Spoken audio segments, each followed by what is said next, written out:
Hello बच्चों, आप सभी का कक्षा 12 साइंस में स्वागत है। तो आज से हम अपनी बायोलॉजी की पढ़ाई स्टार्ट करते हैं। बायोलॉजी में जो पहली इकाई है उसका नाम है जनन। उसका नाम है जनन। जनन को हम इंग्लिश में रिप्रोडक्शन भी कहते हैं। रिप्रोडक्शन, री का मतलब होता है दोबारा, अगेन। प्रोडक्शन का मतलब होता है बनाना, कुछ निर्माण करना। तो जनन का मतलब होता है एक नए जीव की उत्पत्ति करना, एक नया जीवन दोबारा से बनाना। तो हमारा इस इकाई के अंदर जो पहला पाठ आता है उसका नाम है जीवों में जनन। जीवों में जनन। अब इसके अंतर्गत जो सबसे पहला टॉपिक आता है उसका नाम है जीवन अवधि। क्या नाम है उसका? जीवन अवधि।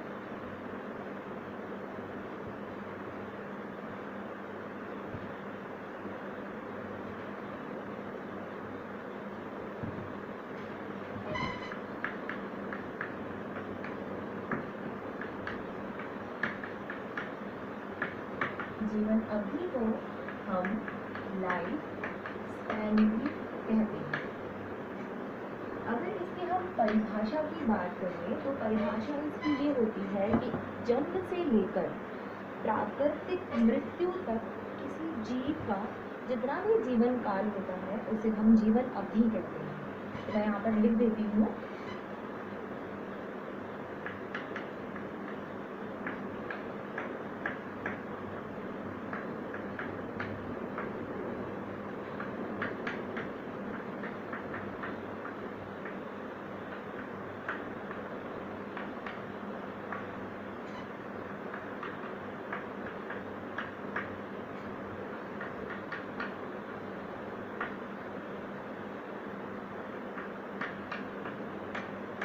आप इस तरीके से अपने शॉर्ट नोट्स बनाना शुरू कर दीजिए।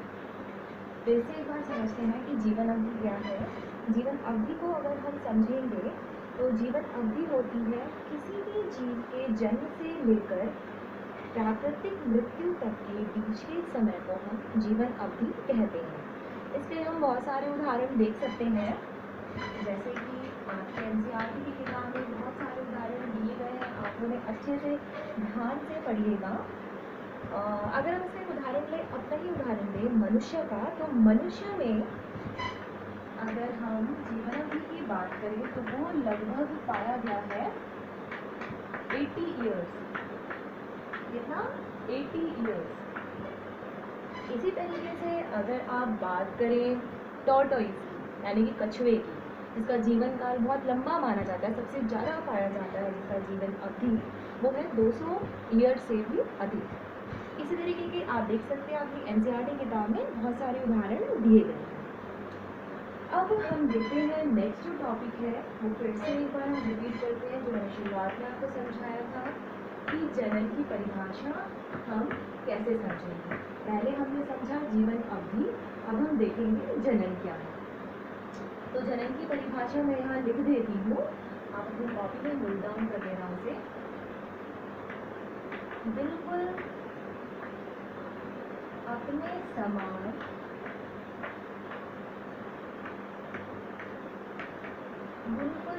समान जीव को उत्पन्न करना। बिल्कुल अपने समान जीव को उत्पन्न करना क्या कहलाता है? जनन कहलाता है। क्या कहलाता है बच्चों? जनन कहलाता है। ठीक है। अब अगर हम नेक्स्ट टॉपिक की बात करें तो वो आता है कि जनन कितने प्रकार के होते हैं। मैं इसे बता देती हूँ।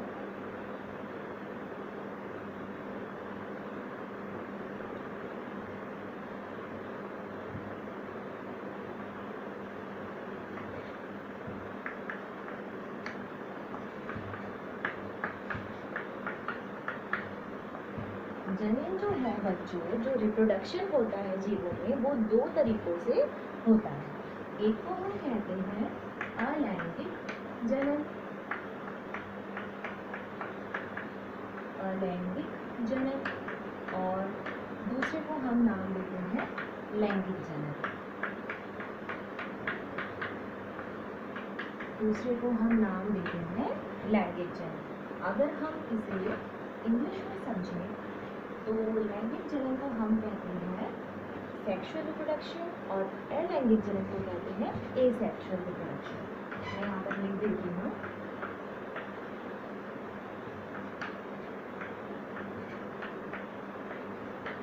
एसेक्सुअल रिप्रोडक्शन और लैंगिक जनन को हम कहते हैं सेक्सुअल रिप्रोडक्शन।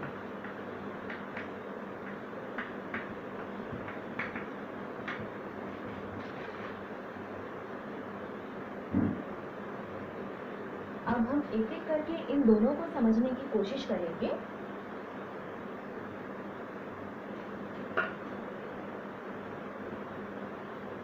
सबसे पहले हम लेते हैं इसमें अलैंगिक जनन।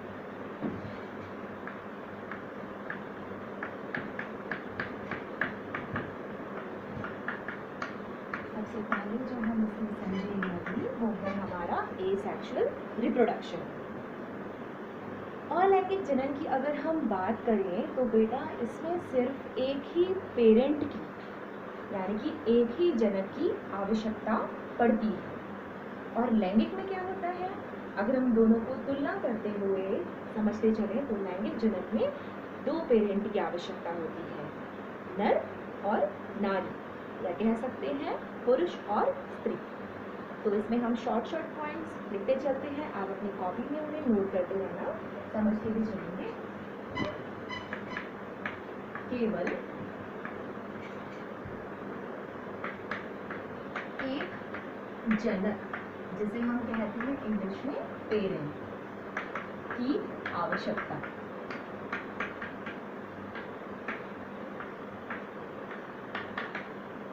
दूसरा पॉइंट जिसे हम लिख सकते हैं कि इसमें नर एवं मादा अलग अलग नहीं होती है।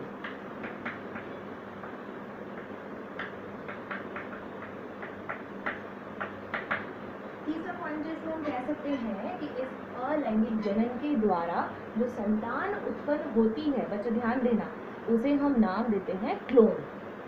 ये क्लोन से रिलेटेड प्रश्न आपके 12th बोर्ड एग्जाम में बहुत बार पूछे गए हैं, तो इस पर आप खासा ध्यान देंगे।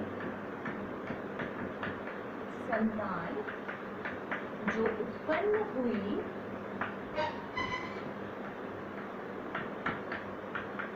क्लोन, जिसमें कहते हैं CLONE, क्लोन।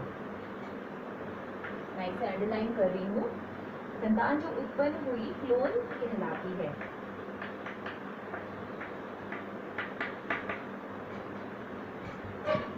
बच्चों तो एक बार इसका रिवीजन करते हैं हम। जनन जो होता है जीवों में वो दो तरीकों से होता है, एक होता है अलैंगिक जनन और दूसरा होता है लैंगिक जनन। अलैंगिक जनन की अगर हम बात करें कि इसके अंदर मेन पॉइंट्स क्या हैं, तो सबसे पहले वो है केवल इसमें एक ही जनक की आवश्यकता पड़ती है। इसमें कोई ऐसी बात नहीं है कि एक नर है और एक स्त्री है, यानी कि मादा भी जिसे हम कहते हैं अलग अलग नहीं होते।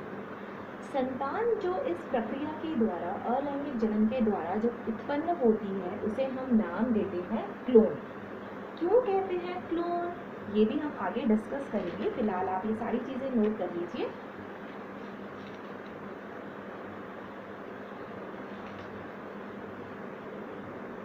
अब हम अपना अगला जनन का प्रकार समझते हैं, जिसे हम कहते हैं लैंगिक जनन। क्या कहते हैं इसे हम? लैंगिक जनन।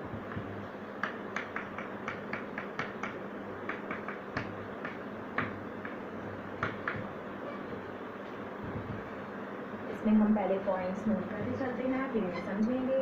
इसमें दो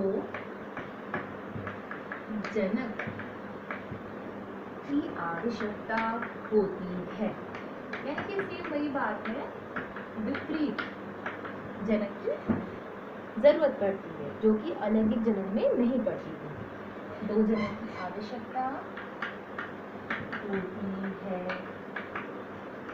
दूसरा पॉइंट जिसमें हम दे सकते हैं वो जो दो जनक हैं उन्हें हम नर एवं मादा कहते हैं।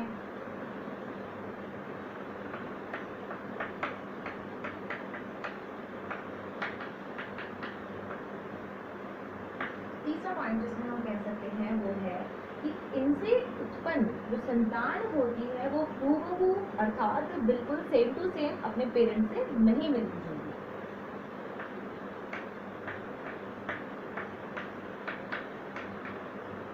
इनसे उत्पन्न संतान जनक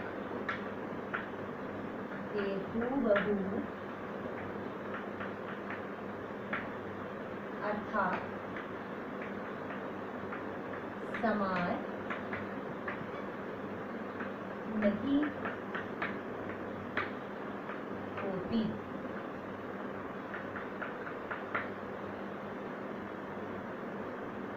तो एक बार हम फिर से लैंगिक जनन को समझते हैं।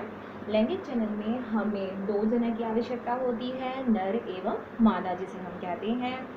इनके द्वारा जो संतान उत्पन्न हुई होती है वो बिल्कुल अपने जनक के समान नहीं दिखती, यानी कि सबका जो डीएनए है वो बिल्कुल अलग होता है। जबकि अलैंगिक जनन में क्या होता है, अलैंगिक जनन में जो संतान उत्पन्न हुई होती है वो बिल्कुल सेम टू सेम, बिल्कुल डिट्टो अपने पेरेंट के जैसी दिखाई देती है। अब थोड़ा सा हम इसे समझते हैं। मैंने यहाँ पर आपके सामने नाम लिया डीएनए। कोई मुझे बता सकता है बच्चों, फिलहाल अभी तो आप मुझे कहें, अगर आप क्लास में होते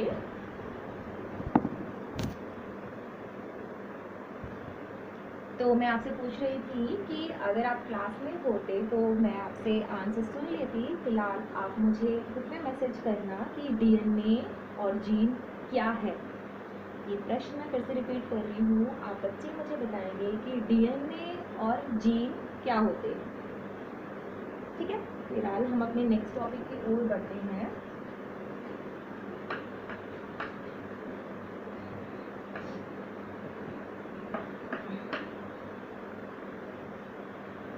अब हम बात करते हैं कि ये जो लैंगिक जनन होता है जीवों में किस तरीके से होता है।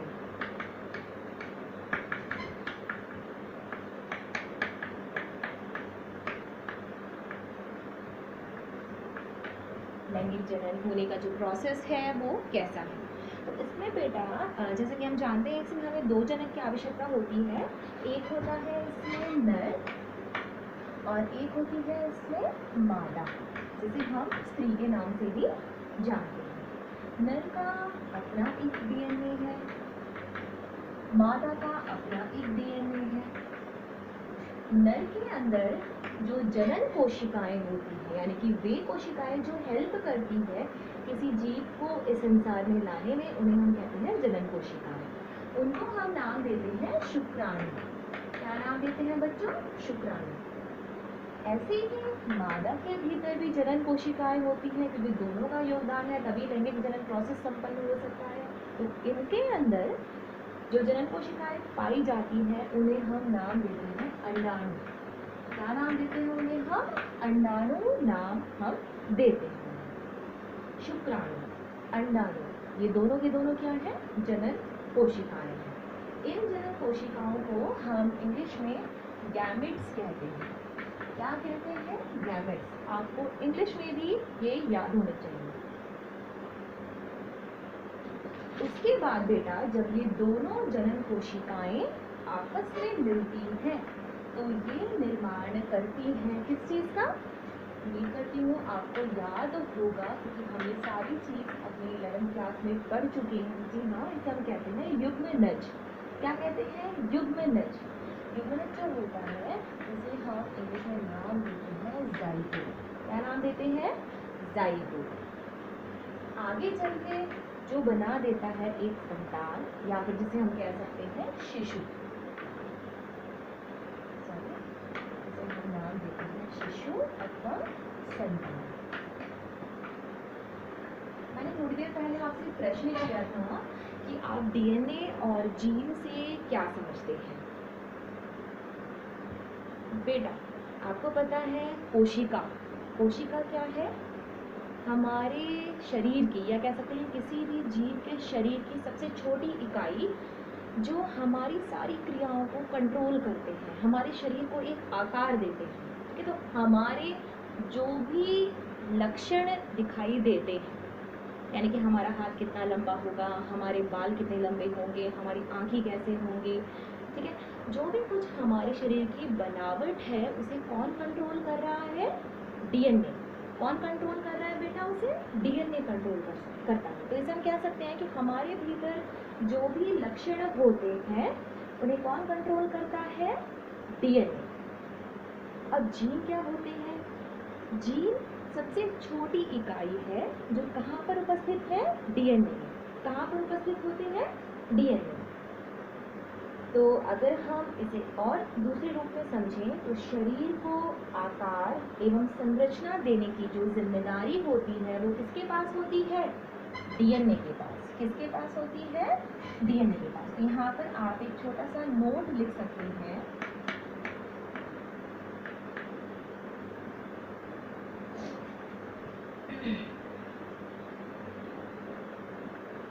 कोशिका, कोशिका के भीतर पाया जाता है केंद्रक। केंद्रक के भीतर उपस्थित होता है डीऑक्सी राइबो न्यूक्लिक अम्ल।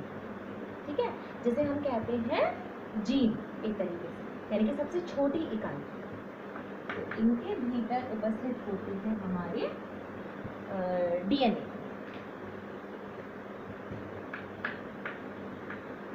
या कह सकते हैं जीन। कोशिका, केंद्रक, डीएनए और जीन, ये सारी चीज़ आप अपने क्लास 11th में पढ़ चुके हैं। तो अगर हम जो समझ रहे थे उसे ही कंटिन्यू करते चलें कि लैंगिक जनन की जो प्रक्रिया है उसमें नर का अपना एक डीएनए है, मादा का अपना एक डीएनए है। जब ये दोनों मिले, दो अलग चीज़ मिली, तो क्या बन गया? शुक्राणु और अंडाणु के द्वारा बन गया युग्मनज। क्या बन गया? युग्मनज, जो आगे चल के बन जाता है शिशु। क्या बन जाता है? शिशु। तो होता क्या है, इसे दूसरी तरीके से अगर हम समझें कि ये जो शुक्राणु है इसके पास गुणसूत्र कितने हैं? 23। यानी कि ये कैसा होता है? अगुणित रूप में। कैसे रूप में होता है ये? अगुणित। आप सभी बच्चों को पता है कि हम मनुष्य के अंदर टोटल गुणसूत्रों की जो संख्या होती है वो होती है 23 जोड़े, यानी कि टोटल 46 क्रोमोसोम्स हमारे शरीर में उपस्थित हैं। कितने हैं?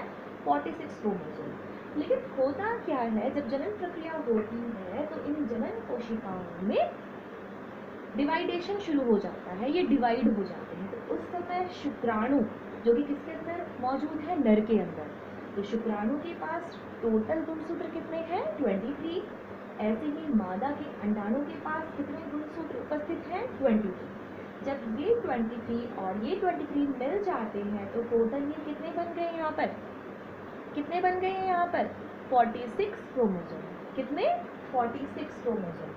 तो युग्मनज जो होता है वो हमारा हो जाता है द्विगुणित। ये अगुणित क्या है, द्विगुणित क्या है, ये सभी चीज़ें हम 11th क्लास में बहुत अच्छे से समझ चुके हैं। फिर भी अगर आपको कोई डाउट है तो आप अपनी 11th क्लास की NCERT की किताब खोल के दोबारा से समझ सकते हैं, कोई प्रॉब्लम वाली बात नहीं है। ठीक है, तो 20 और 20 मिलकर कितने हो गए? 46। तो पहले ये थे अगुणित रूप में, अगुणित शुक्राणु, अगुणित अंडाणु। जब ये मिल गए तो ये बन गए द्विगुणित, जिसे हम कहते हैं टोटल 46 गुणसूत्र प्रेजेंट है हमारे युग्मनज में। तो ऐसे ही फिर वो शिशु में उतने के उतने ही आ जाते हैं और फिर आगे चल के एक पूरा एडल्ट बन जाता है। एक पूरे मनुष्य में हम कहते हैं कि टोटल 64 क्रोमोसोम 46 क्रोमोसोम उपस्थित होते हैं। तो यहाँ पर हम जो समझ रहे हैं बात बेटा वो ये है कि एक पिता और एक माता जिनके डीएनए अलग अलग हैं, उनके द्वारा जो संतान उत्पन्न हुई है उसका डीएनए भी बिल्कुल अलग होता है। कभी भी दो सजीवों का, दो इंसानों का डीएनए सेम नहीं हो सकता, सबका डीएनए अलग अलग होता है। तो ये चीज़ हमने पढ़ी थी अपनी लैंगिक जनन का जब हम नोट्स बना रहे थे, जब हमने 3 पॉइंट्स अभी लिखे थे, आप अपने पेजेस पलट के देख सकते हैं। आपने वहाँ पे लिखा है कि जो लैंगिक जनन के द्वारा संतान उत्पन्न हुई है वो हूबहू या कह सकते हैं बिल्कुल सेम टू सेम अपने पेरेंट जैसी नहीं होती, ठीक है, यानी कि डीएनए बिल्कुल डिफरेंट रहते हैं। अब हम बात करते हैं कि अलैंगिक जनन में क्या होता है। अलैंगिक जनन में हमने पढ़ा था कि वहाँ पर जो संतान उत्पन्न हो रही है वो अपने पेरेंट्स से बिल्कुल मिलती है, यानी कि उसमें क्या हो गया, जो डीएनए है पेरेंट का और उसके बच्चे का या कह सकते हैं उसके संतान का, वो बिल्कुल सेम टू सेम रहता है। तो यहाँ पर देखते हैं अलैंगिक जनन प्रक्रिया कैसे होती है।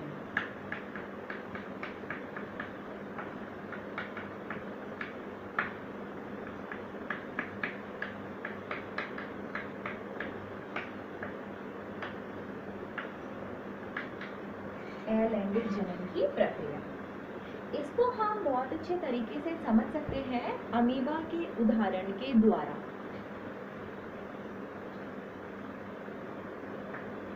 अमीबा का अगर हम उदाहरण लें तो आप सभी बच्चों को पता है कि ये जो बाहरी है इसका स्ट्रक्चर, इसे हम नाम देते हैं कोशिका भित्ति।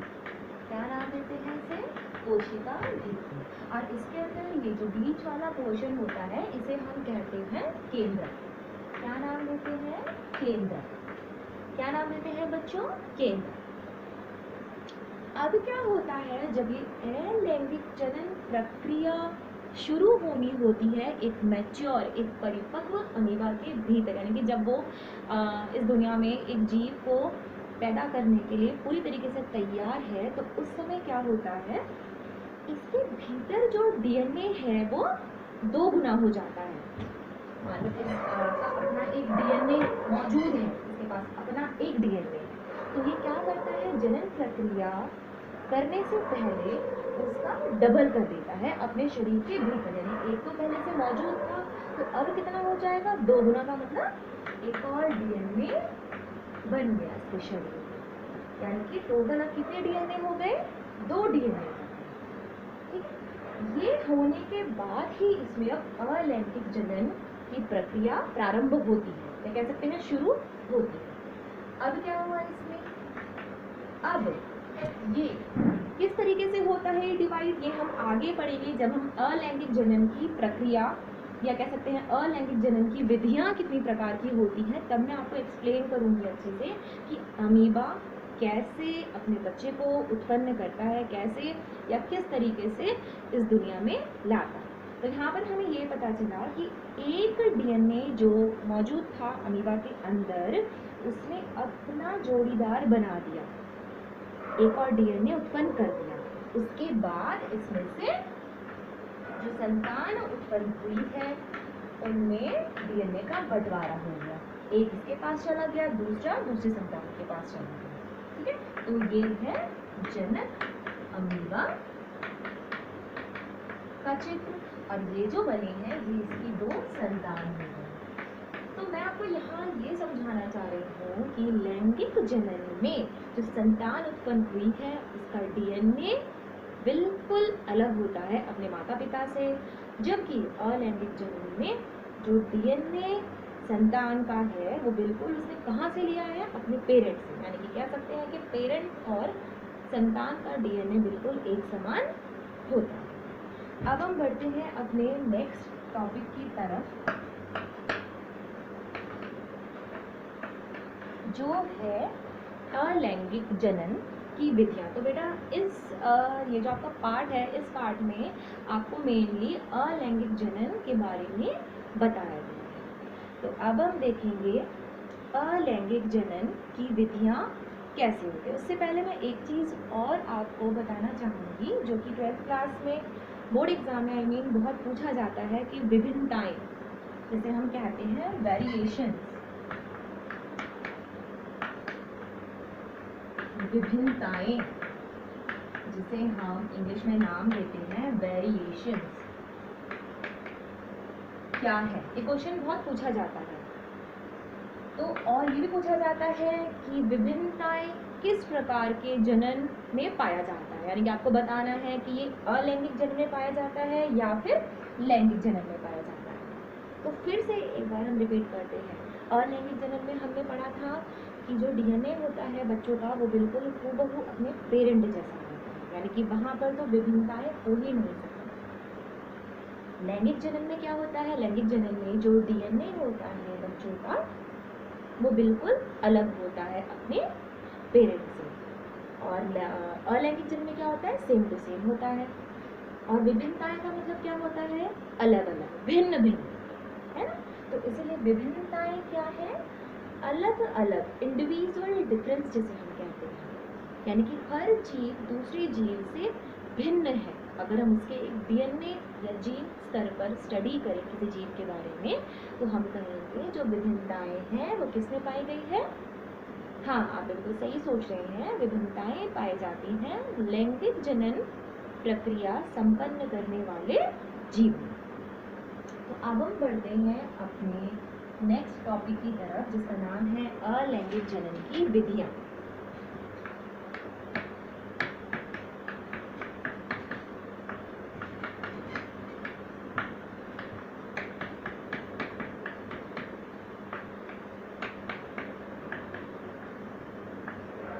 अलैंगिक जनन की जो विधियां हैं उनमें सबसे पहले जो आता है भैया वो होता है द्विविभाजन। बायोलॉजी पढ़ने का सबसे असली वजह क्या है, क्योंकि इन शब्दों के द्वारा ही हम इजीली मीनिंग निकाल सकते हैं। द्विविभाजन, द्वि का मतलब होता है दो, विभाजन का मतलब होता है टूटना, बांटना, बंटवारा करना। तो दो भागों में बांटना, किसको बांट रहे हैं भाई, जनन की बात चल रही है तो पेरेंट से दो संतानों की उत्पन्न या उत्पत्ति होना ही द्विविभाजन कहलाता है। तो द्विविभाजन को हम इंग्लिश में कहते हैं बाइनरी फिजन। आप अपने नोट्स बनाते चलेंगे, मैं इस चीज़ पे खासा ध्यान दे रही हूँ क्योंकि जब तक आप नहीं लिखेंगे आपको लगेगा कि हमने वीडियो देख ली और हम समझ जाएंगे, ऐसा पॉसिबल नहीं है। तो सबसे पहले आप क्या करेंगे, अपने नोट्स बनाना शुरू करेंगे, छोटे छोटे नोट्स बनाना शुरू कीजिए और उन्हें ध्यान से पढ़ना अभी से शुरू कर दीजिए। तो द्विविभाजन की अगर हम बात करें तो उसमें सबसे जो मेन पॉइंट होता है वो है कि इसमें अलैंगिक जनन है तो एक ही जनन की आवश्यकता है।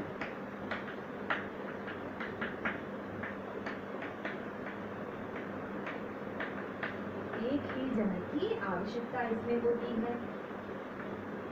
बीच में से सिकुड़न, बीच का मतलब यहाँ पर क्या है, केंद्र, चित्र के द्वारा इसे हम समझेंगे अभी। बीच या कह सकते हैं केंद्र में से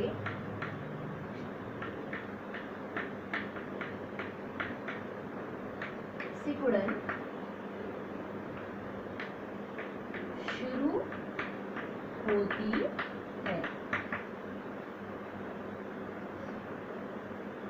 तो ये इसमें मेन पॉइंट्स हैं। अब इसके उदाहरण भी आप लिख लीजिए। उदाहरण जो है बेटा इसमें सबसे जो इम्पोर्टेंट होता है वो है आपका अमीबा, उसके बाद जो माना जाता है वो है यूग्लिना।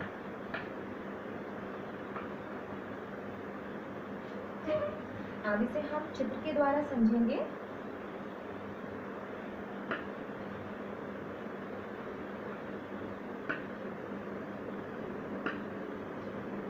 हम उदाहरण लेके चलते हैं यहाँ पर अमीबा।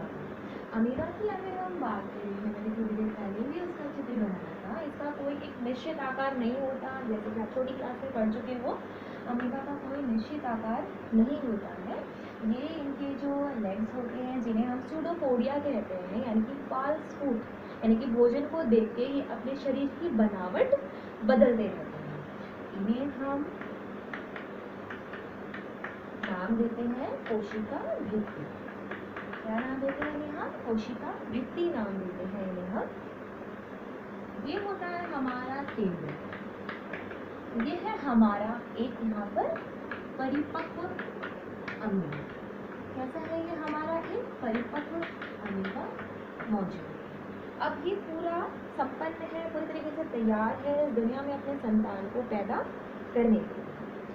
तो क्या होता है, सबसे पहले जैसे कि आपने दूसरे पॉइंट में पढ़ा कि जो यहाँ पर जो केंद्रक है उसमें सिकुड़न स्टार्ट होती है।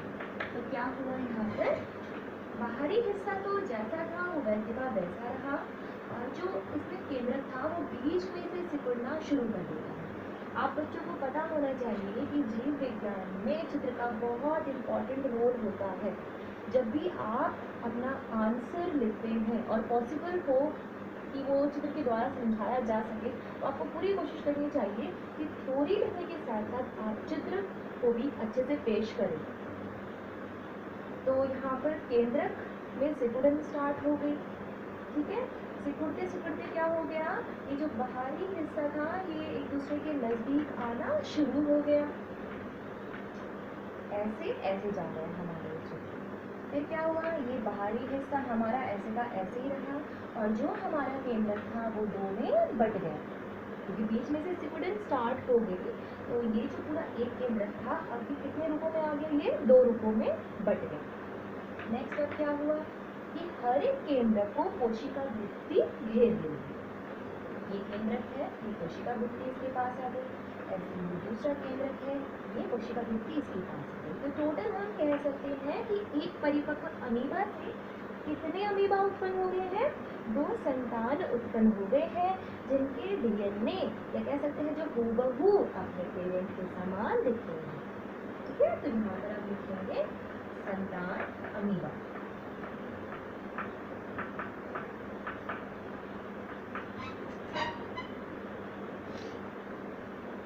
आप चित्र बना लीजिए। अब हम अपना पढ़ेंगे दूसरी विधि किस प्रकार से होती है अलैंगिक जनन के अंतर्गत।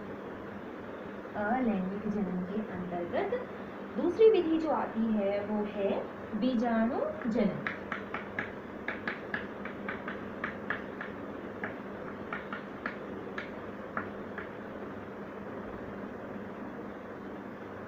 बीजाणु जनन, जिसे हम नाम देते हैं स्पोर्यूलेशन।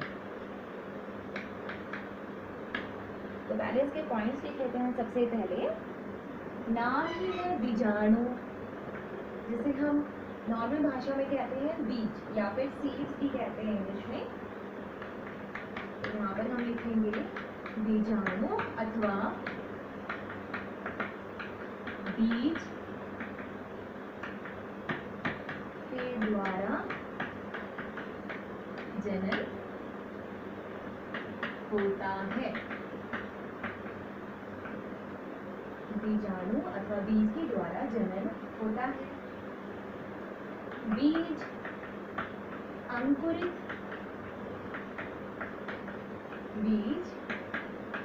अंकुरित होकर संतान उत्पन्न करते हैं।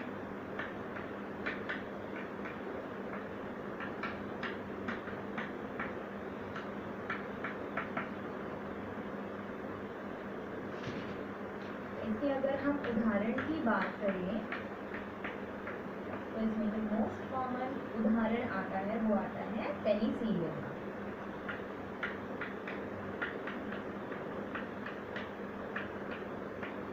पेनिसिलियम से रिलेटेड भी बहुत क्वेश्चन पूछे जाते हैं बेटा। ये एक प्रकार का कवक है, और मैं फिर से आपको याद दिलाऊंगी कि आपको अपनी एनसीईआरटी का पेज बहुत अच्छे से पढ़ना है, कि हर एक पेज को आपको बहुत ही ध्यान से, कोई भी शब्द नहीं छोड़ना है अगर आपको बोर्ड एग्जाम में बहुत अच्छे नंबर लाने हैं तो। अब देखते हैं कि ये प्रक्रिया होती कैसे है पेनिसिलियम में।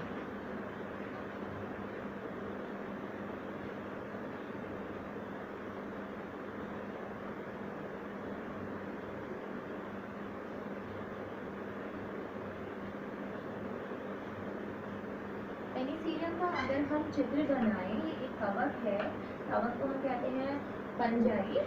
फंजाई जो है वो प्लूरल है, अगर इसकी सिंगुलर की बात करें तो वो होगा फंगस, ठीक है। तो ये है इसका ऊपरी भाग। अब यहाँ पे ये जो मैं बना रही हूँ गोल गोल, ये होते हैं इसमें बीजाणु। ये मैंने यहाँ पर एक बना दिया है पूरा परिपक्व पेनिसिलियम। ये पूरा जितना भी हिस्सा है इसे हम नाम देते हैं बीजाणु।